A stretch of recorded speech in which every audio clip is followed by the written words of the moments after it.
Gugus Tugas Percepatan Penanganan GTPP COVID-19 Badung mencatat penambahan kasus pada Sabtu 19 September 2020. Dalam sehari ada tambahan 18 kasus positif.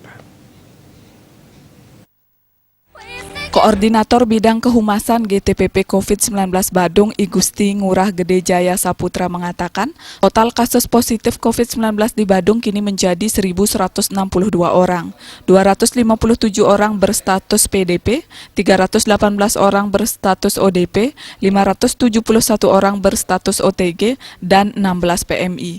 Tambahan 18 kasus positif COVID-19 sebanyak 14 diantaranya berasal dari Desa Buduk Mengui 3 orang, Desa Dalung Kuta Utara 2 orang, Desa Canggu Kuta Utara 2 orang, Kelurahan Kerobokan Kuta Utara 1 orang, Kelurahan Kerobokan Kaje Kuta Utara 1 orang, Desa Tibu Beneng Kuta Utara 1 orang, Desa Sedang Abian Semal 1 orang, Desa Sibang Kaje Abian Semal 1 orang, Kelurahan Kute 1 orang, Kelurahan Jimbaran Kute Selatan 1 orang.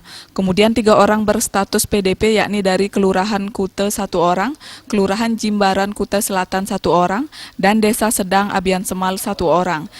1 orang berstatus OTG yakni dari Desa Jagapati, Abian Semal.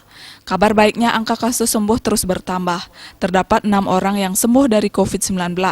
Adapun 6 orang yang sembuh itu dari Desa Darmosabo, Abian Semal 1 orang, Desa Punggel, Abian Semal 1 orang, Desa Dalung Kuta Utara 1 orang, Kelurahan Benua Kute Selatan 1 orang, Kelurahan Tuban Kute 1 orang, dan Kelurahan Kerobokan Kaje Kute Utara 1 orang. Dengan bahan 6 orang yang sembuh, total keseluruhan yang sembuh menjadi 730 orang. Parwata Bali